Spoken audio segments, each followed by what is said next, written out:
Hey everyone, I hope you're all doing well. I had a crazy week last week. I got into a car accident and someone didn't see me and went through a yield sign, and I saw that I was going to hit them, and I tried to swerve and they still T-boned me. So shook me quite a bit and my daughter. Luckily, no one was injured, but the person who hit me when she first ran up to my car, she was like apologizing profusely. And then she said, "I'll be right back." And she went and sat in her car. And I was trying to gather myself, and my kid was screaming in the back seat. And I actually was the calmest one, which was surprising. Obviously, my kid was really upset, and I was the most concerned about her. And then when I went back up to the driver who had gotten into her own vehicle at that time, and I was trying to remember because it was like shaking. I was trying to remember what to do, and I knew I had to get her information. And she was just bawling her head off. I think once she saw that I had a kid in the back seat, it just kind of set her off. And maybe that wasn't the reason. It was just maybe the shock wearing off a little bit. I don't know, but I just found out my car is going to be written off. It's essentially totaled, but it's basically a miracle. I think that nobody was hurt because the glass shattered and the whole side of my car is just like bent, like folded in. So yeah, very grateful. Put things into perspective for me again on what's important, and family and health and all that is just so important, and cars are not.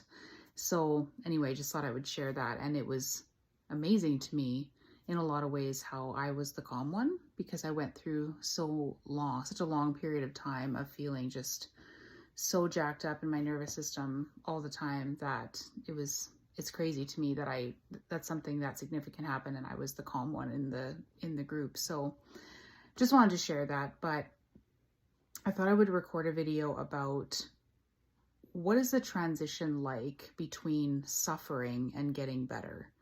And of course, not everybody has the same experience, but this was a question that someone asked me today, and I'll answer it in this video the way that I answered that person in conversation.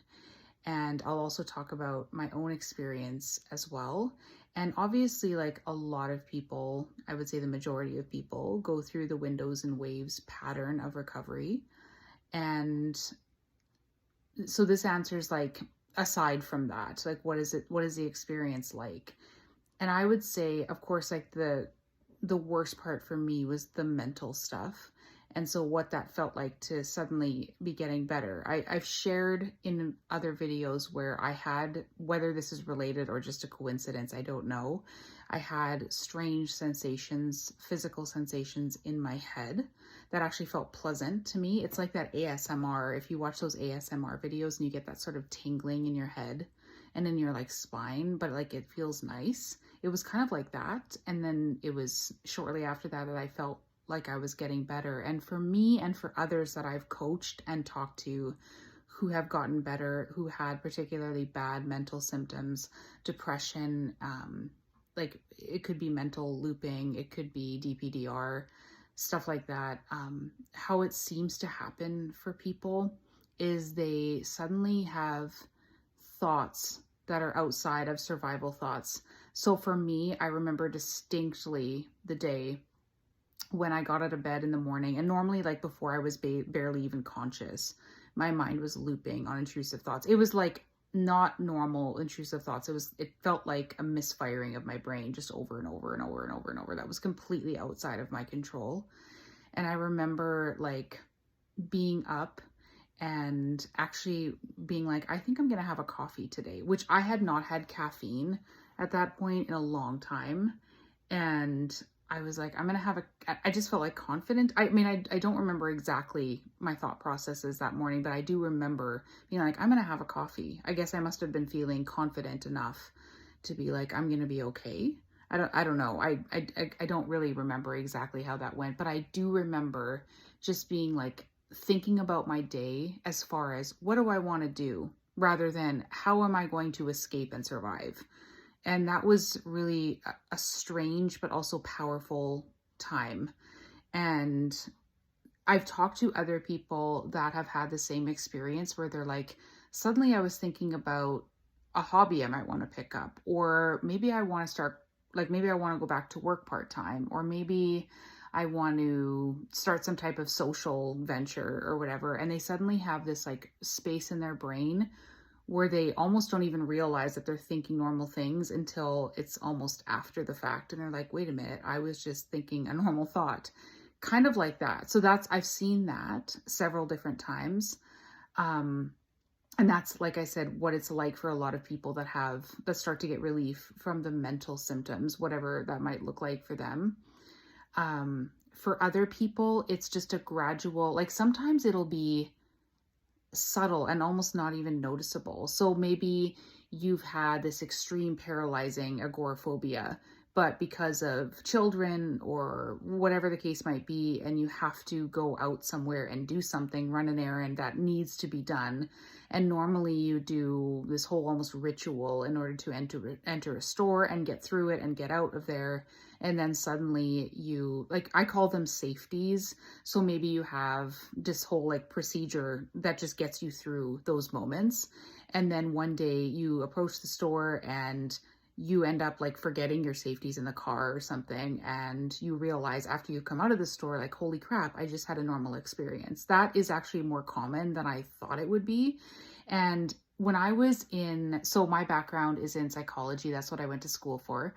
And prior to working online and before all this happened to me, I was a nonprofit manager and I used to manage group homes. And so we had people that had aggressive, a lot of difficult behavior, and things, challenges and crises that we had to deal with. And one of the techniques that we learned was called chaining. So backwards and forwards chaining. So if we were teaching a skill, like say for an example, we were teaching a skill, like maybe I've shared this in the video before, I can't remember, of learning on how to put on a jacket. So you'd break that down into steps. And you would, okay, so the first thing you do is you put your arm in one of the sleeves and then you sling it around your back and then you put the arm in the other sleeve. And then you, if it's a zipper, you put the pieces of the front together and then you clasp the bottom of the zipper and then you pull it all the way up to the top. Okay, so that's like broken down into steps. And the way you teach them, or we were taught to teach them certain skills, like as an example, was to chain. So it could be forward or backwards. So one of them would be, you would do all the steps except for the very last one, which would be, say you'd bring the zipper halfway up and they would do it the rest of the way up. So that would be, I can't remember if that's forward or backwards. And then the reverse of that would be, you only get them to do the very first step and then you do the rest, rather than you do all the first steps and they do the last one. And so then every time or every week or whatever the person's ability is, you build on that until you hopefully at the end of it teach an independent skill.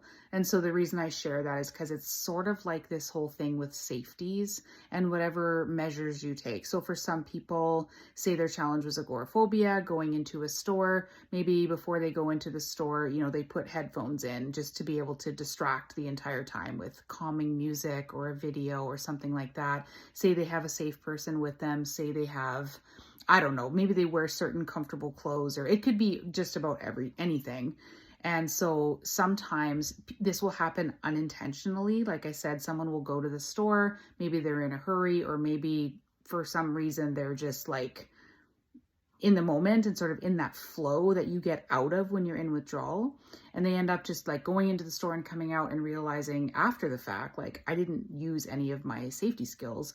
And obviously if you're bringing someone with you, that's like because it's a different pre-plan, but, or maybe that person would end up staying in the store or staying in the car while you went into the store. I don't know. But so it could be unintentional like that, or it could be like a chaining thing where you do this intentionally. So say you have 3 different things that help you to perform, like to do that skill. And then after a long period of time, you only use 2 things and then 1 thing.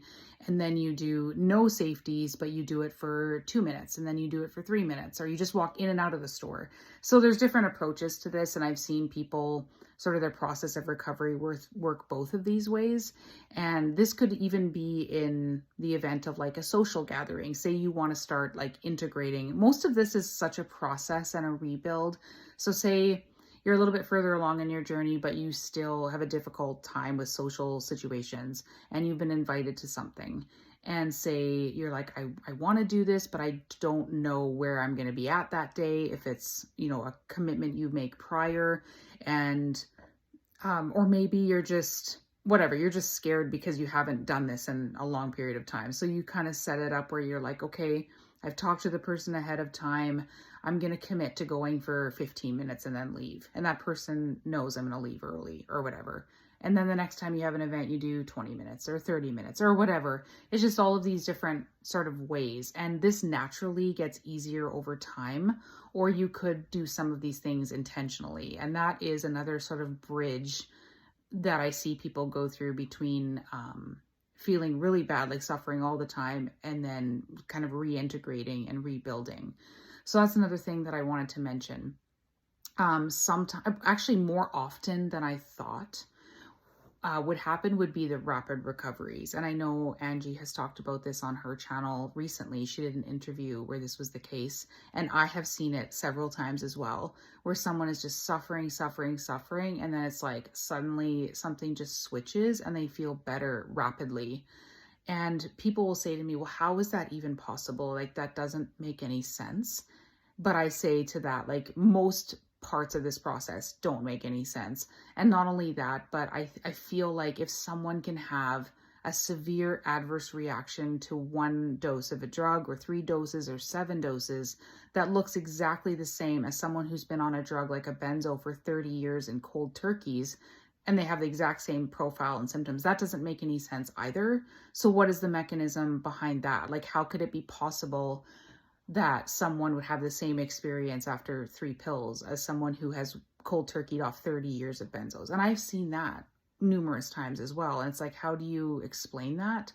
So I guess, like, I look at it sort of in the reverse, where, you know, the people who heal rapidly, it's kind of the same thing. Like, some people heal gradually, although non-linear. And then there's other people who don't see like a speck of a window and then suddenly recover. So there's both, and it doesn't really make sense. And so that's why I always tell people, like, really try to trust the process, which I know can feel impossible and often requires an incredible amount of outside support. But it's pretty amazing to me how often I have seen that happen, where the recovery can be so rapid. I think I've mentioned this before, where most people, I would say, they have a laundry list of symptoms. And we as coaches often see people with pretty intense symptoms. That's why they're seeking out extra help, because usually it's a polydrugging situation, something that was a withdrawal that was very mismanaged with more medication. Then the adverse reactions are building and building and building. And so that's the people that we see the most often, is because they're the ones. It's very rare that we see, at least for me, just like on one drug and then off it. It doesn't tend to cause as intense of symptoms, because we see people that tend to have these long list of intense symptoms.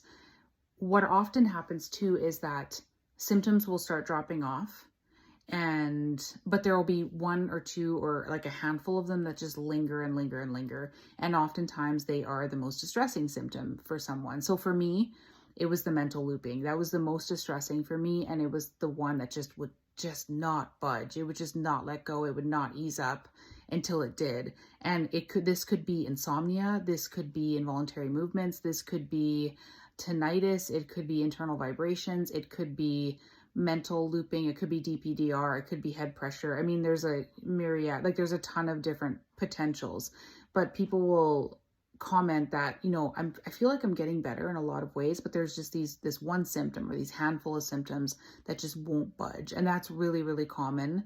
And that was actually why I reinstated. If you know my story, I actually was getting better, and I didn't understand the process of recovery from my first drug at that point. And I didn't have nearly the list of symptoms that I had after the reinstatement, like the first time, but I did have a handful or a couple handfuls of symptoms that were getting better, and I was recovering. I didn't recognize it as such because I still had the looping so bad, and that's why I ended up reinstating. And that's why I wanted to mention that, because it's so common to have that one or a few intense symptoms that just go on and on and on, even though the other ones are getting better. So I wanted to acknowledge that because it is something that I've seen so many times. So that's another one. That's another sort of way that recovery might look like, and sort of this bridge, I guess, between just the suffering and the really getting better. And the windows and waves obviously is in that process as well for a lot of people. So I don't know if this makes sense. I guess I maybe covered more than one topic in this video, but let me know your thoughts on this. And if you've wondered this, because someone, yeah, like I said, someone had said they, they talk about the suffering and then they talk about getting better, but they're not really talking about that in between and what that looks like. And from our conversation, it was sort of outside the usual talk of windows and waves. How does that look for people? So those are my thoughts on that and what I've seen happen, and just over the time that I've spent in this community, like my 7 years plus my own experience. So I just wanted to say that. So again, let me know your thoughts on this topic, and I'll see you guys next time. Bye.